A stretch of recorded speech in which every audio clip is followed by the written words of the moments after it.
Hello friends. तो क्या आप तैयार हैं आज के इस खास लेक्चर को फिर से कैसे पहले थोड़ा ना लिए है, पर ठीक है, कोई बात नहीं। हाँ, तो आज का ये जो लेक्चर है हमारा खास रहने जा रहा है, क्योंकि मैं इसके अंदर करवा रही हूँ स्पेसिफिक जो हमारे ग्रुप होते हैं, स्कूल ऑफ पोइट्री होती है, तो उनमें से मैं उठा के लेके आई हूँ। एक तो आज होगा हमारा मेटाफिजिकल पोइट। ठीक है, ये जो ग्रुप है इसके बारे में हम पढ़ेंगे आज।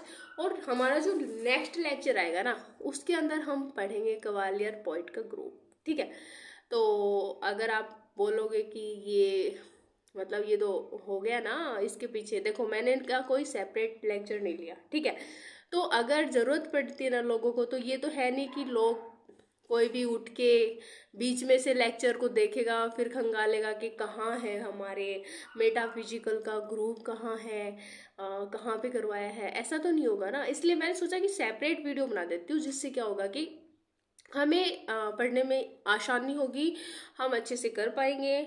और हाँ, हमें ढूंढना नहीं पड़ेगा। ठीक है, तो हाँ, ये जो हमारा ग्रुप है मेटाफिजिकल ग्रुप, ये मैं लेके आई हूँ आपके लिए। रेनेसा एज के अंडर ये बिलोंग करता है, और उसके अंदर भी हम अगर बात करते हैं तो जकोबियन एज के टाइम और कैरोलाइन एज के बीच में ये आता है। ठीक है, इसके अलावा अगर हम कवेलियर पोइट वगैरह करेंगे तो वो भी हमारे कैरोलाइन एज और कॉमनवेल्थ एज के अंडर आता है। ठीक है, तो मैंने सोचा कि अगर हम कर ही रहे हैं, हमारे रेनेसा एज के राइटर्स वगैरह कर ही रहे हैं, तो सोचा कि थोड़ा सा मेटाफिजिकल जो पोइट है इस पर, ये जो ग्रुप है इसके ऊपर भी थोड़ा सा नज़रें घुमा दी जाए। ठीक है, तो हाँ, लेक्चर आपके लिए बेनिफिशियल होगा, आपको शुरू से लास्ट तक देखना है। ठीक है, तबीयत मेरी ख़राब नहीं है, बट बट आपके लिए जो मेहनत मैं कर रही हूँ, मैं चाहती हूँ वो मेहनत रंग दिखाए। तो प्लीज़, अगर आप लेक्चर को पहली बार देख रहे हैं तो चैनल को सब्सक्राइब ज़रूर कीजिएगा, इससे मेरा मोटिवेशन हाई होता है। ठीक है, जब आप लोग सब्सक्राइब नहीं करते या फिर चैनल को अगर रीच नहीं मिलती ना, तो मन नहीं करता। वो एक मतलब वो होता है ना, हमारा जोश जो होता है कम होता है जब आउट हमारा जितना एफर्ट होता है ना। एक सेकेंड, हमारे जितने एफर्ट्स होते हैं ना, अगर हमें एफर्ट्स के अकॉर्डिंग आउटपुट नहीं मिले ना, तो क्या होता है कि हमारा जो मोरल है वो डाउन हो जाता है। ठीक है, मोटिवेशन लूज पड़ जाता है। और मोटिवेट इंसान को कोई आउटसाइड थिंग्स नहीं करती, उसके एफर्ट्स के जो रिजल्ट होते हैं ना वही मोटिवेट करते हैं। अगर आप बार बार एग्जाम दे रहे हो, रिजल्ट नहीं आ रहा, तो आप एक बार सेल्फ डाउट में आ जाते हैं, है ना, कॉन्फिडेंस लूज हो जाता है ना। तो वही चीज़ होती है।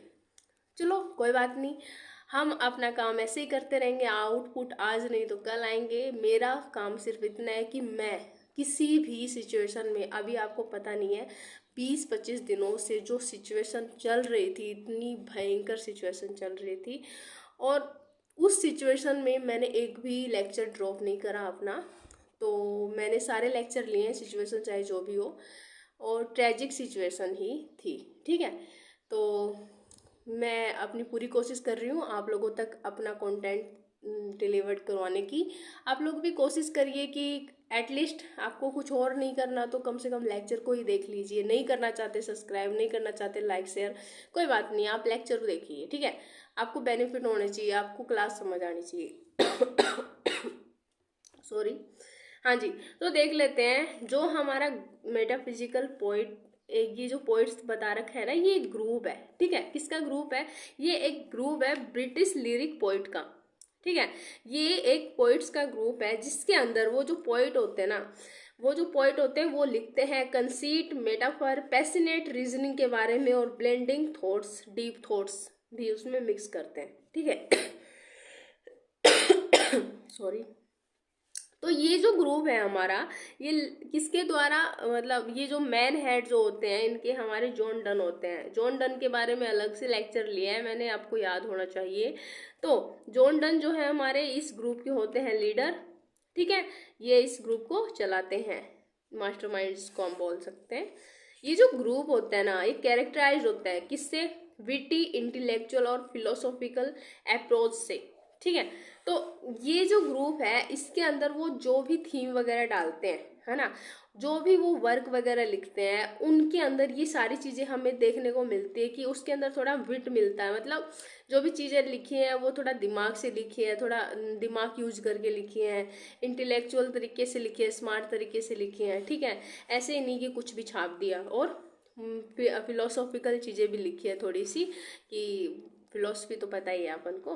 हाँ, और इसके अंदर देखने को मिलता है लव, रिलीजन एंड मोरालिटी, ये भी हमें देखने को मिलता है, ठीक है। और अगर हम बात करते हैं कंसीट, इसके अंदर बहुत ही इम्पॉर्टेंट, ठीक है, बहुत ही जरूरी हमारा कंसेप्ट आ जाता है इसके अंदर, फार फेस्ट और अनएक्सपेक्टेड जो कंपैरिजन होता है ना दो चीज़ों के बीच में, ठीक है।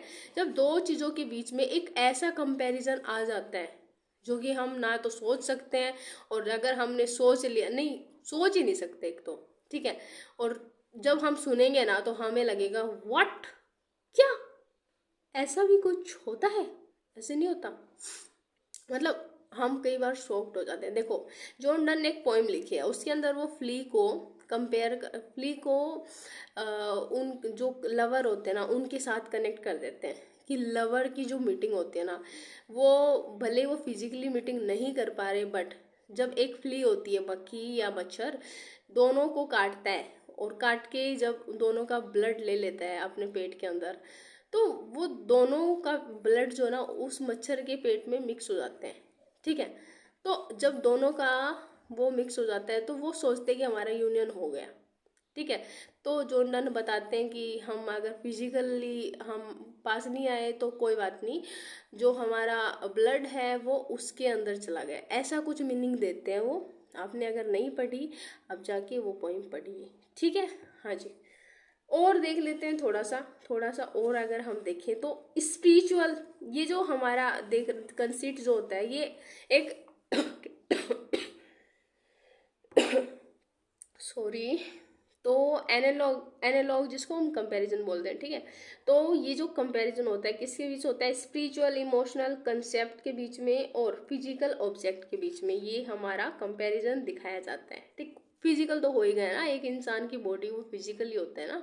हाँ, देखो, तो इसके अंदर अगर हम बात करें लव को इसके साथ कनेक्ट कराए कि सोल और कंपास, सोल टू कंपास, ठीक है, ये इसके अंदर हो गया। अगर हम बात करते हैं सीधा और सीधी बात, तो वो ये है कि जॉन डन जो है हमारे इस ग्रुप के मेन राइटर हैं, ठीक है। और उसके बाद में जॉर्ज हर्बर्ट आ जाते हैं, ठीक है, एंड्रयू मार्वेल आ जाते हैं, और रिचार्ड क्रेशो आ जाते हैं, और एब्राहम कावले आ जाते हैं। ये 4-5 राइटर हैं, कुछ और याद ना हो ना आपको तो ये 4-5 राइटर्स तो जरूर याद कर लेना, ठीक है, क्योंकि ऑप्शन ऐसे आ जाता है कि 4-5 राइटर दे देते हैं कि, और अब तो क्वेश्चन ऐसे नहीं आते कि एक एक ऑप्शन दे दिया, एक ऑप्शन के अंदर 4-4 चीजें डाल देते हैं। तो आपको अगर कम से कम ये 4 राइटर भी याद होंगे ना, आप अच्छे से ऑप्शन को क्लिक कर सकते हो, ठीक है। हाँ, तो आज के लिए बस इतना ही, मिलते हैं नेक्स्ट लेक्चर में, तब तक have a nice day, bye bye.